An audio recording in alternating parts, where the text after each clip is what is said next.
and the angels saying, don't you be afraid. We stop and think, a bed made of nails and wood.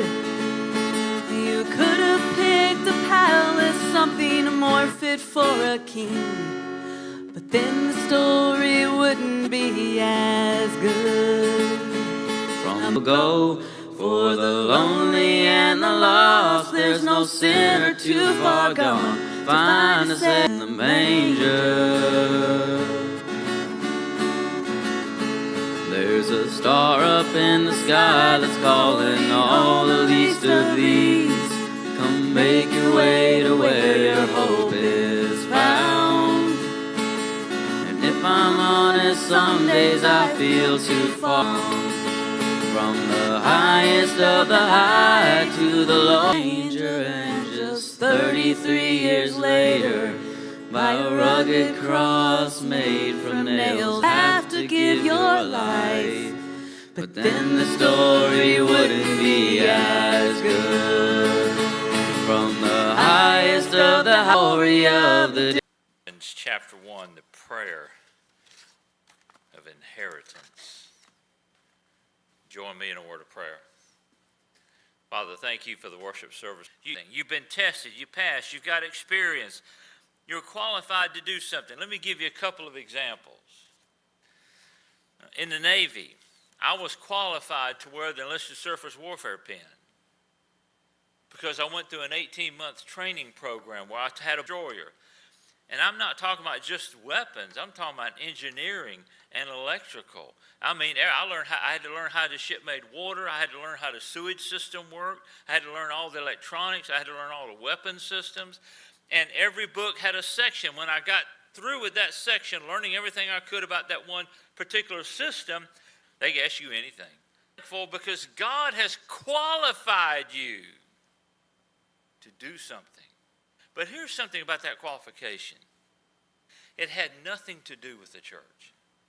It had nothing to do with the church. It had everything to do with Jesus Christ. And so, what is this inheritance? Paul said, you've been qualified to inherit something. You've been qualified for God's inheritance. What is that? You'd have to go all the way because of who you are, not because of what you've done, but because of Jesus Christ. You won't get there apart from him. Your good works, morality, church attendance, baptism, none of that matters. What matters is, does God know you because of his son, Jesus Christ? Does God know you? When you stand before God one day, how will he know you? Will he know you as his child? By faith in Jesus Christ. He's not talking about just anybody. He's talking about the church. He is talking about the church.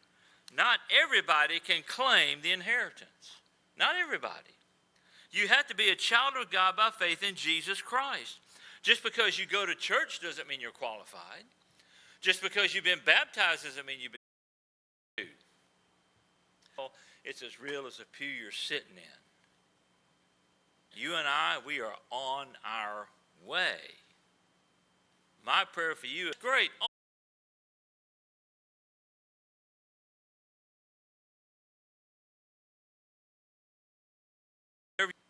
It's the Lord Christ whom you serve. You know, as a Christian, you should be, as a Christian, you are an employee a long time, and I'll retire. You're still running your course. You still have a destination.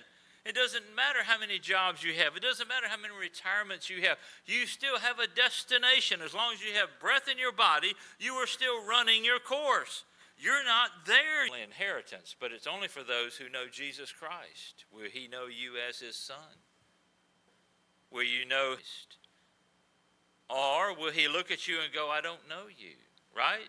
Or, oh, but look what we did. And you said, doesn't matter. You don't know me. You can do all you want to, but you don't know me. And I don't know you.